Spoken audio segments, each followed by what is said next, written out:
Hello, everyone. So the first panel has set the tone, and now we know that there are a lot of other aspects which go into private equity and investment space, and which is why one of the core aspects of investments is due diligence under the scanner, which is our second panel. The introduction has already been done, so just to begin with. We know that corporate governance practices are core to any investments and to any nation. Just to begin with, can we start off with what are the fundamental principles that are existing in alignment of interests between the GPs and the LPs? If you could start with Mr. Ajit Kumar. See, when we talk about alignment, the first thing which comes to any LP's mind is that the GP should treat the capital as his own. Whatever money given by the LP to a GP, the treatment should be that as if it is their own capital. The alignment starts from there itself.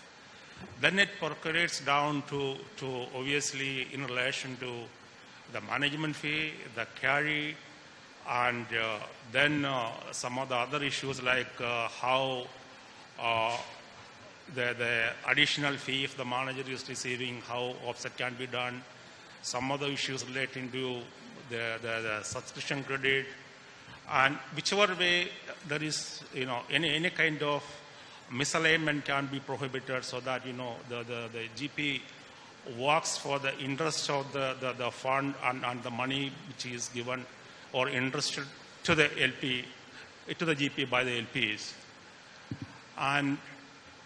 But what we see often is there are quite a bit of misalignment, and over the years, with the efforts of some of the institutions and bodies which bring in certain rules to bring that alignment, and also demand from the LP community, I think there are still gaps in existence. And that is more even seen, especially in emerging markets like India, because the rules which has been brought in by a body like, let's say, ILPA in US, that is generally made for a typical US buyout fund, actually, a Delaware corporation. And so they bring in certain rules, and recently in last October, the Principle 3 has been released so that, the alignment can be improved. But most of the institutional LPs in US are following that and demanding, or whenever LPA is being structured, all those points are being put into the agreement. However, when it comes to India, what we see is we are still far way off in terms of bringing in some of those best practices clauses, basically. So there is a whole lot of gap is still in existence. Right. So you did point out the Institutional Limited Partners Association body, and there are a lot of other practices also worked around in developed countries as well as in emerging markets. Ms. Neha, IFC is a developmental institution. How do you read practices and government corporate governance issues or policies? How are they practiced in India and otherwise? Yeah, so before I move to the question, just one point on what Ajit said. We've actually seen examples where the GP actually puts in a skin in the game because there is a GP commitment. That commitment is quite high and therefore treats the entire portfolio as his own money. And unfortunately, that creates misalignment at the time of exit. Because when you're entering into a LP-GP relationship, which is a 10-year fund with a 2-year sort of extension, 1+1 sort of extension, which is the term of the fund, as an LP, you're expecting to get back that money at the end of 12 years, right? As a GP, when you have skin in the game and you think that you're trying to maximize value, sometimes GPs forget that maximizing value is not the only objective of the LP. The LP is also looking at liquidity. It doesn't necessarily have to be at the start of the fund or middle of the fund, but there is a contractual term for the fund for a certain reason. And therefore, treat the capital as not just your own money for all governance perspectives, but also treat it as a fiduciary that you are. So it is important for the GP to understand that he is a fiduciary of capital which has been handed to him based on certain terms and conditions which are governed by the LPA or the side letter, and therefore the GP should act in accordingly. That is one thing that I wanted to highlight from what Ajit said, in addition to what Ajit said. The second question was on governance. See, governance is however small a governance matter is, it is material. Because governance at the end of the day relates to your integrity, tells about your integrity, tells about how you are treating that capital as a fiduciary. So, just as a general point first, it is critical that every governance matter is treated with utmost importance. Howsoever small it may seem, not just from the perspective of whether it is important, but also how will it be perceived. Think of it from an LP's perspective. So IFC as an organization is based in India. We have Indians. We are based over here. We are very closely associated with all our GPs. We work with them very closely. A lot of the LP capital that the GPs get or we attract in India, in the private equity industry, don't even have offices here.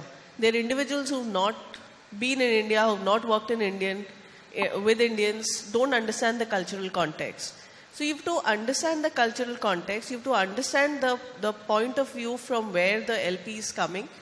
And for any governance matter, it may be so that it is actually very trivial and it is not a governance matter. But you have to also keep in mind the perception of it. How will it be perceived? Will it look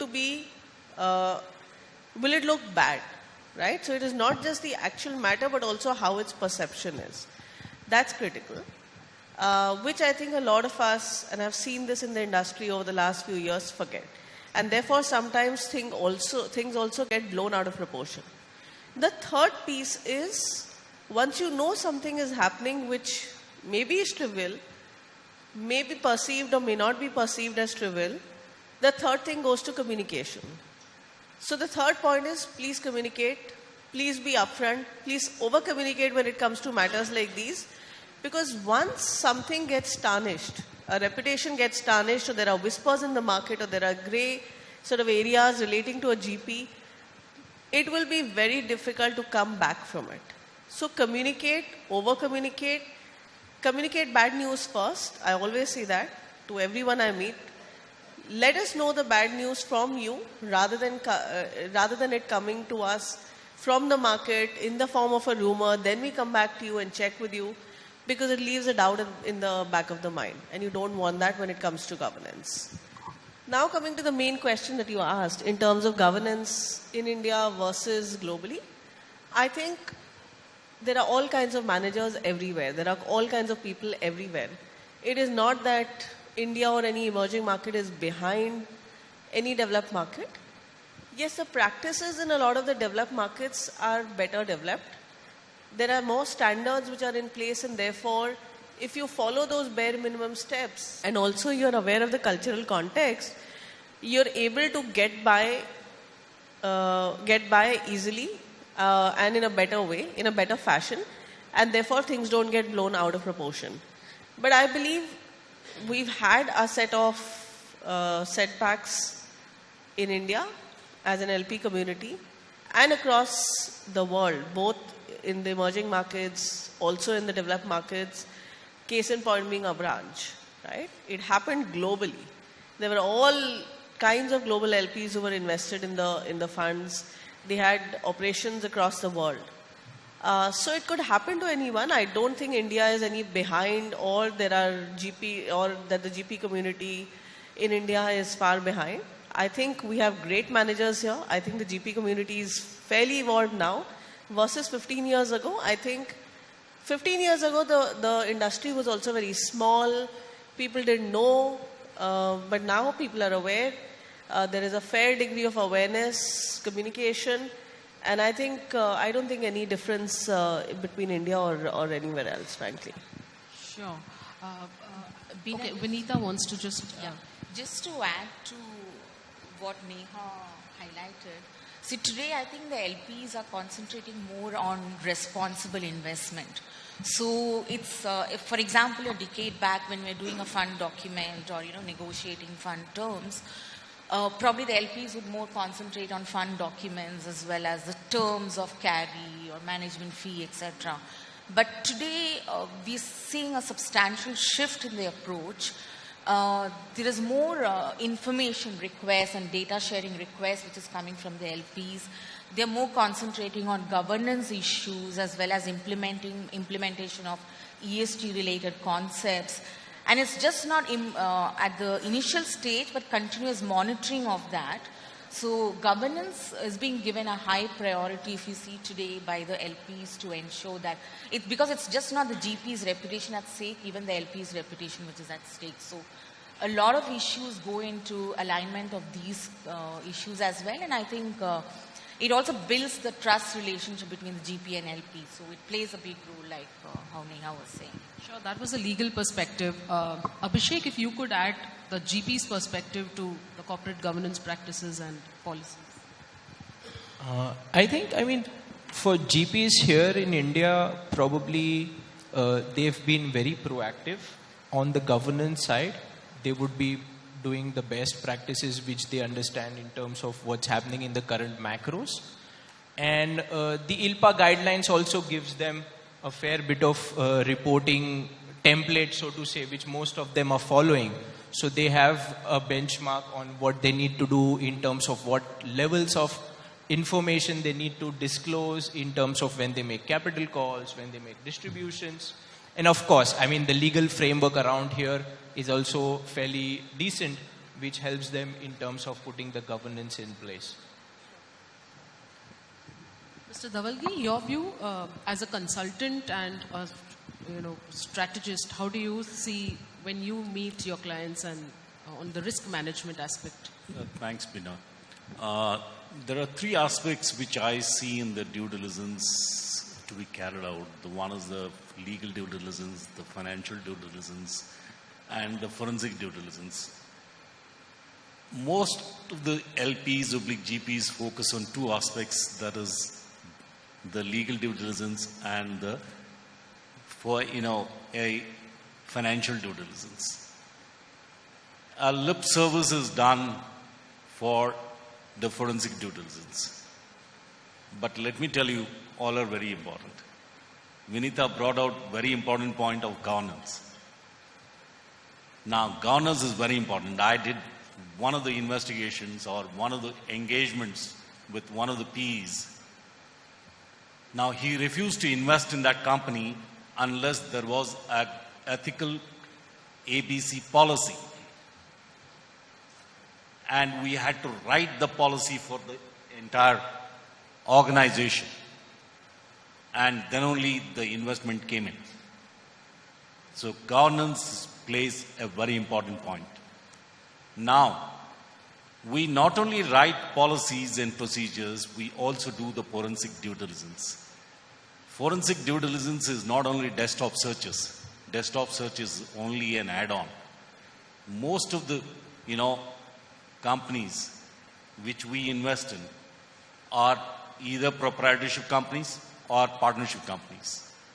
And 70% in the Eastern Theater of the world do not have any website where we get adequate information. We need to get on the ground. And people like us only can do that job. It is not Netrika. I am saying Netrika is one of them. Okay? You can organize. Definitely, I know in the previous session, one of the gentlemen said Africa is an emerging market, but more potential lies in India. Now, most of the GPs have come from abroad, are here among this August gathering. I'm sure you will find a lot of investment opportunities within India. You will be able to invest, but don't forget carrying out forensic due diligence. It's very important. You might find, taking you for a ride, people taking you for a ride, say, for investments sake. For example, now, As you have seen, I don't know if anyone of you have seen, I have seen at least, a lady, single lady manning 7 telephones, answering questions on, different company names are written on the telephones. You don't know unless you get on the ground, your feet on the ground, you don't know whether the company is existing or not. A GP might fool an LP to invest. That is the reason why LPs are insisting on GPs actually becoming a part and parcel of the investment. That is 1% is the normal norm of the industry, and 2% is the normal norm of the industry as the management fees. Now, why GPs are made responsible? Because they take more interest in actual implementation of the investment. You want to know where your money is being utilized and how it is being utilized. Like another point which Neha brought in about transparency and data sharing. Now, people are insisting, the LPs are insisting on more data sharing of transparency.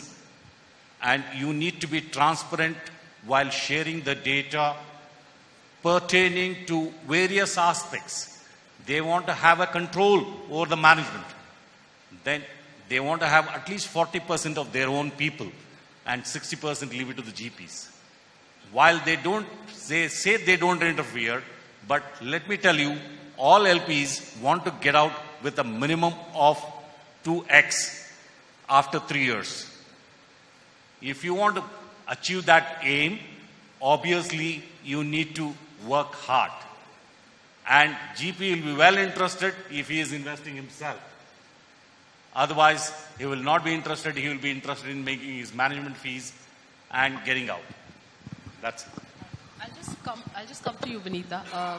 Neha, if I could come to you, as an LP, do you think there is a gap that needs to be addressed in terms of information asymmetry or data gathering and disclosures by GPs? So, see, there are reporting standards, and a couple of the panel members talked about ILPA, that there are guidelines for that. At the end of the day, guidelines are only guidelines, right? The spirit of the reporting needs to be followed. So, depending on what kind of firm and what size the firm is at, if you look at different reports, and we have a large portfolio in India. We've invested in about 30 funds over the last 20 years. Globally, we have about 300 funds. So reporting standards are very different for every fund. Not everybody can have, it's not about making glossy reports which look very good or read very well. I think it's about conveying the basic information that the LP is expecting in a timely manner on a regular basis. And yes, I think there are all kinds of funds, even in our portfolio and otherwise as well.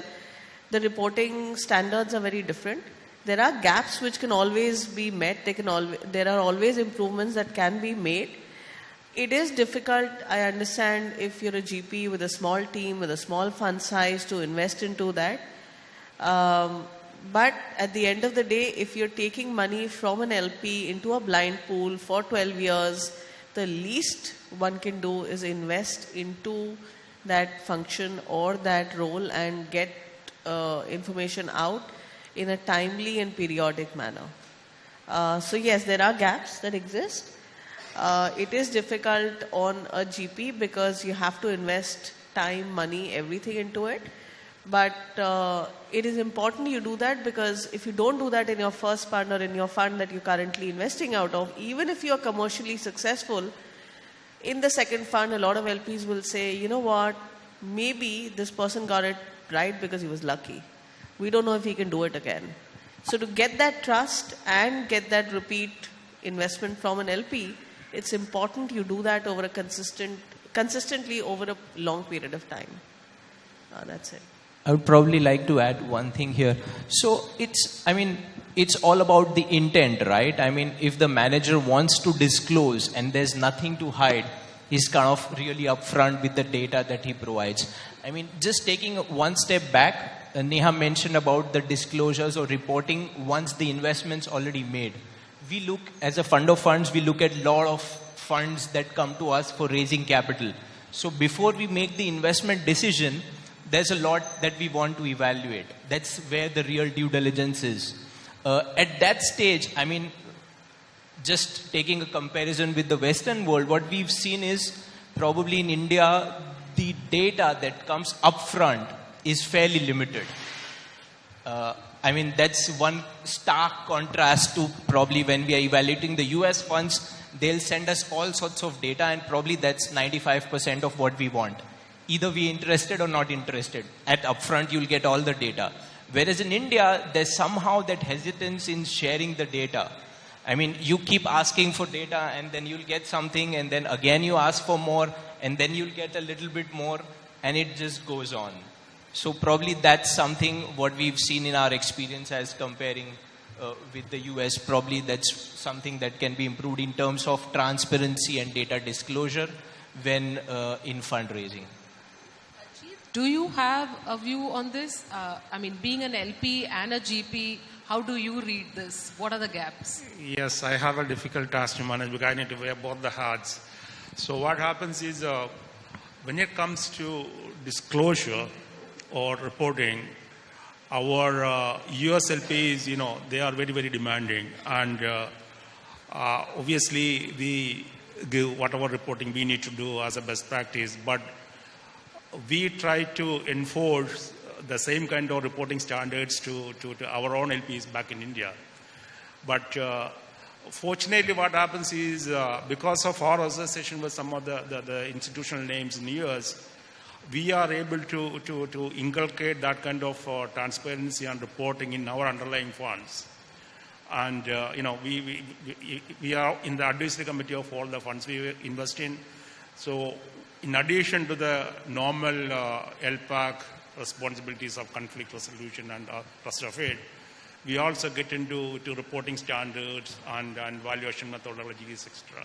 So it helps in aligning these two, you know, the expectations of the LPs and the GPs basically. Vinita, would you give us the legal perspective on, you know, while you work with the GPs and LPs, how does that gap, information asymmetry work? Like it's highlighted earlier itself, today the information request when, for instance, from an LPs has, they want more detailed information. It's just not limited to the fund documents or terms. They go into, for instance, key man has become very critical for them. Who the team members are has become very critical for them. Investment strategy is just not how we are going to invest, but also exit strategy also has become critical for them at the time of when they're doing a diligence. They want to understand exit strategy as well. And there are other issues like some of the LPs also look at diversity and inclusion principles. Some of them, there's a lot of stress on governance and social impact assessment and monitoring, how far the GP is aware of those issues. Those are things we are looking at being raised now in the questionnaire, in addition to what typically used to be the fee structure negotiation or merely understanding who the GP is, what his reputation in the market is, etc. They're going beyond that to understand who's actually going to be involved in the investment decisions, and even how young is the team and how incentivized are the team. These are questions which do come up today in our discussions with them. Interesting that you mentioned, you know, how new practices are being evolved. And we know that ILPA recently, a day or two before, they came out with the whole diversity aspect and inclusion aspect. And I'm glad this panel has quite a lot of diversity with 2 women panelists. And I hope this does not need to be talked about later. But, is there the data sharing and the whole practices being evolved? And what are those aspects that need to be talked about? If we could start with you. Yeah, very interesting point about data sharing. I would like to illustrate this by an example. There was a Chinese investor who wanted to find out about Indian company, and he had instituted with PwC, and I was in part of PwC forensic wing. While we carried out this investigation or our due diligence, the guy whom we questioned, the company, and after doing the due diligence, he said, this is the only way with the business can be done in India. If you want to do it, you have to grease the pumps. This is exactly he said, and we told the client. We told the Chinese investor, this is exactly what this guy is saying. Now, this guy said, yes, I know there is corruption in India, but I wanted to know how deep I am in it when I'm investing in this company.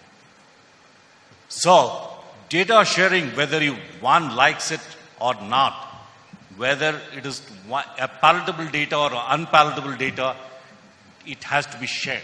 The transparency has to be there. Whether the client likes it or not likes it, does not like it, definitely you need to share the data as it comes. You need not powder coat it. Please share as such. And we are there, our forensic investigators, we do help in such issues.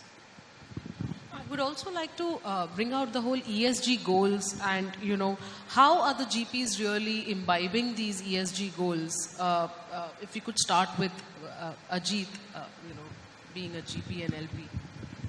Yes. See, the ESG concept is, has been there in Europe and US over the last 15 years or so. And in India is still relatively nascent.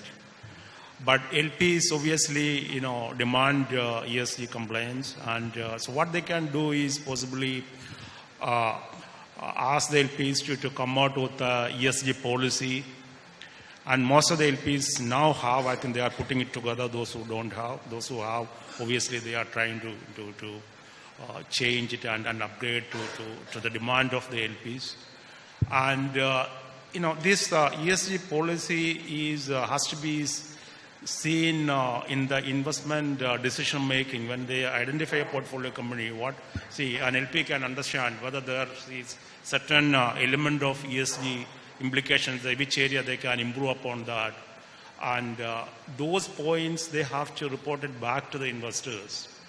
So basically the policy and the objectives, then how we are going to implement that, then the reporting factor of it.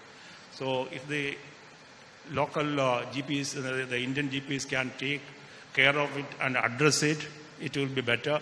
But many of the funds we see is some kind of an ESG initiative, but I think we have a long way to go on that. Neha, your views? IFC has a big focus on ESG. And for all our GPs that we invest in, we have ESG provisions in the LPA, in our side letter. We have, so two things. Actually, let me take a step back. Now there is proven research which shows that if you imbibe ESG in investment decisions, and this was a study done over some hundreds of funds globally, it showed a clear outperformance of these kind of funds which had imbibed ESG versus which had not imbibed ESG. And intuitively, if you think about it, if you're it's basically managing ENS risk in your investment. And if you're managing that risk better, there are chances that you'll make better returns as well, right? So I agree with Ajit that in the ESG space, there's a long way to go for GPs in India and in most of the emerging markets as well. The way, for example, an IFC will look at it, so different LPs will have different thresholds for ESG. IFC as an organization has a very high threshold. Most other LPs will not focus so much on ESG till the basic ENS norms are taken care of in the investment that you're making. In IFC, we have a specific department where my counterparts in ENS will actually work with the fund pre-investment. And after we've invested into the fund, they will work with the fund for every investment that the fund makes into every company and handhold them and make sure that the fund is not taking on risk which it cannot manage, or the company is if it is in a high category ENS risk, then they are able to manage that with the help of consultants, with the help of our internal team and the firm's ENS person. On G, which is the governance, I think we'll go back. I'll just take a quick sort of step back to what I said earlier. ENS, you need materiality. You need to be sure that if there are material ENS risks, they're taken care of. On the governance piece, nothing is immaterial. Anything, if there is a governance risk, if there's a governance matter, everything has to be taken care of. So yes, but I agree that there's a long way to go for most emerging managers, emerging markets managers to sort of step up to the levels that most developed markets are at. But we're on the way. We're on the way. There's definitely a big change in the last 15 years. And I think a lot of managers, as Ajit said, have started taking initiatives. And I'm sure LPs like us and organizations will help sort of bridge that gap. If I may add a few points over there. So what happens is there is no, currently there is no regulation relating to ESG, unlike the CSR. But there has been some initiatives in that front. Once there is a regulation, the activities on the ESG will definitely go up. I think US Senate, there is some discussion going on about implementing that. Nothing is finalized. The European Union passed in 2017 a law whereby all the big companies, about 500 of them in Europe, have to report on responsible investing and the implication of their investing activities into the environment and social obligations, etc. So, but that is now expanded to almost 6,500 companies in Europe alone. So I think once the regulation comes in, possibly this will definitely go up. Another plus point on the ESG side is Morgan Stanley, the index, the MSCI, ACW, all country world index, they have started reporting ESG ratings actually. So they already done now of about 2,800 companies with ESG ratings, and I think possibly by this year and it will be about 6,500 companies. So once these kind of initiatives starts, you will see much more momentum in adherence to the ESG policies basically. Yeah.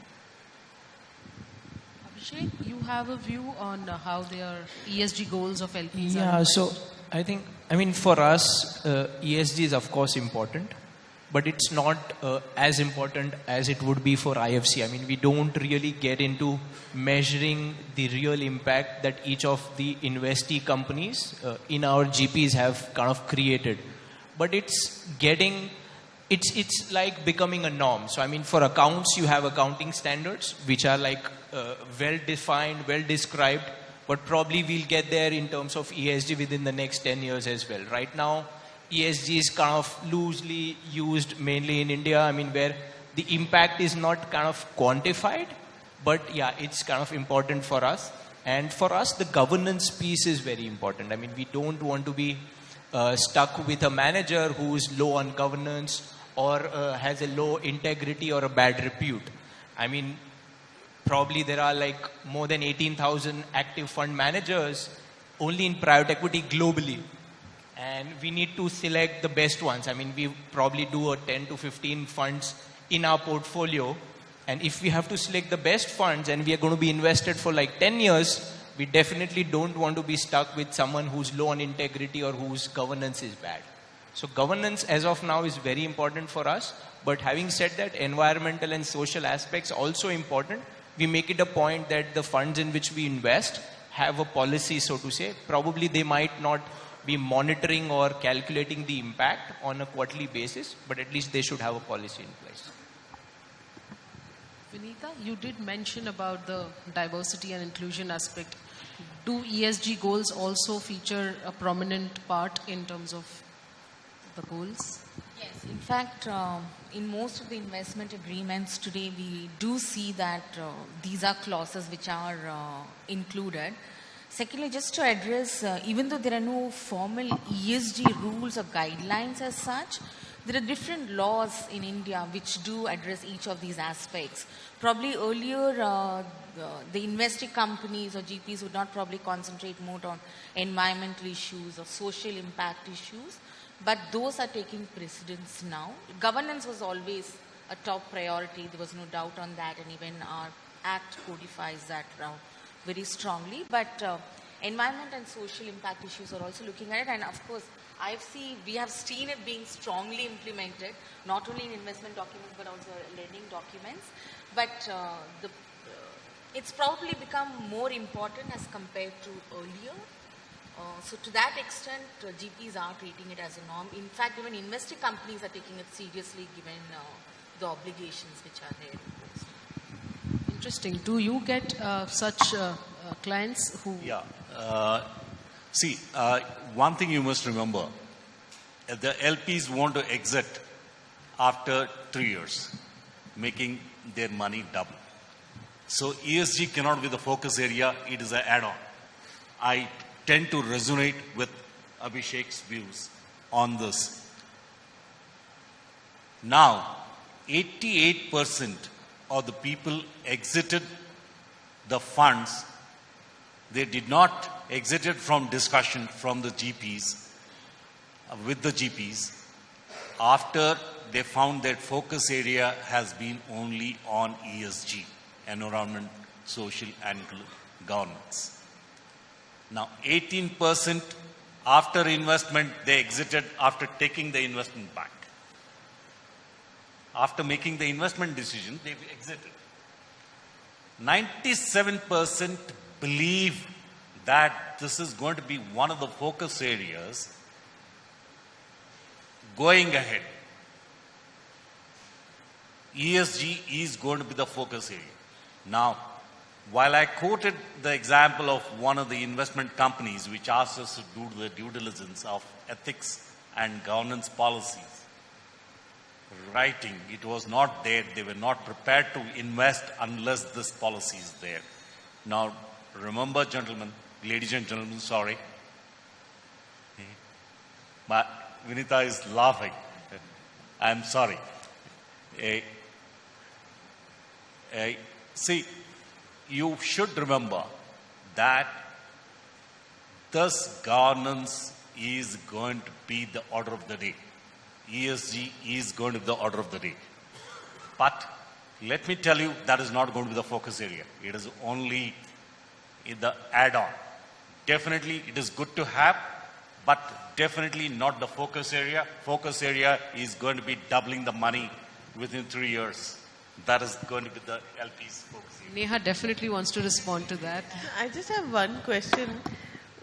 Which funds or which LPs have expected to double money in 3 years? Because most of the fund terms are 10-year terms, right? The fund life is 10 years. The domestic AIFs are probably shorter. The least that I've heard is 5 plus 1 plus 1. Typical is 7 plus 1 plus 1 or 10 plus 1 plus 1. So 12 years, 9 years or 7 years.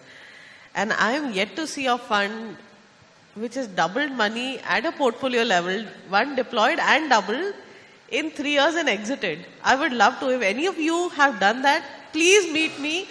I am happy to have lunch with you today and consider you for investment. See, not only that, what happens is once you follow the ESG, over a period of time, companies with better ESG, higher ESG ratings will command a premium. We are proceeding towards that.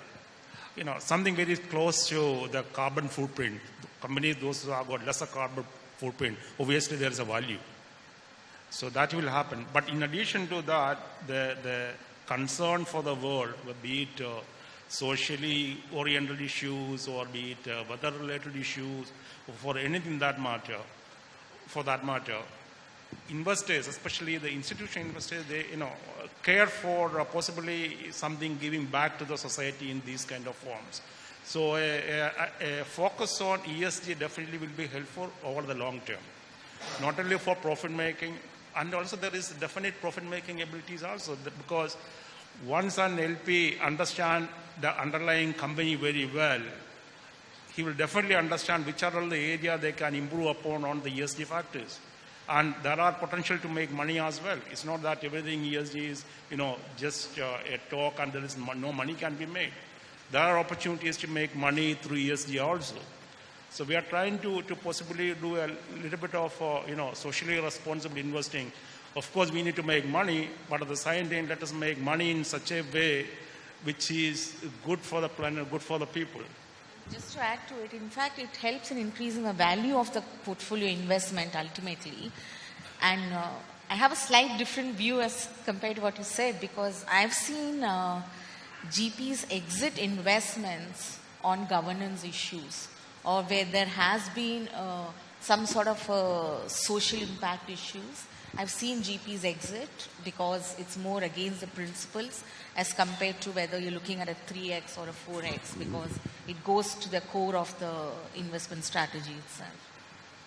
If I can just add one more thing. See, ESG earlier was looked at a loss minimization strategy. Because if there's a governance issue in the company, you're probably not going to make money even if the business makes money. If the GP makes money, it's possible that the LP may still not make money because there is a governance issue, right? In the ENS aspect as well, it was loss minimization, because let's assume you invest in a high risk ENS company, let's say a hospital where there's a fire. And the fire will basically, if let's say it's a single hospital investment, you made your investment, it's doing extremely well, but ENS is disregarded, there's a fire tomorrow, unfortunately, God forbid, and the business goes down. The hospital's burned down, the business goes down, you may or may not get insurance because it could be different reasons. Your entire investment value could go down to zero. So initially the focus of ENS or ESG was more loss minimization. You wanted to make sure that there is no high ESG risk. Today, the focus, as I said, with research and everything, people are recognizing that if you have ESG, it is not just loss minimization, it's also profit maximization. One thing which Vinita said, for example, that the value of that company will go up manifold and it will attract a premium to others to other peers, because it is a better company in terms of ESG. ESG is a risk at the end of the day. It is a better managed company. That means lower risk, and therefore should sort of attract a premium. Right. So we may all agree to disagree on the variation of the ESG goals, but I'm sure everybody agrees on the disclosures, data sharing, and communication to be to the best of knowledge. So we are completely off time, and maybe everyone could network with the delegates offline. Thank you so much. Thank you all for the interesting conversation.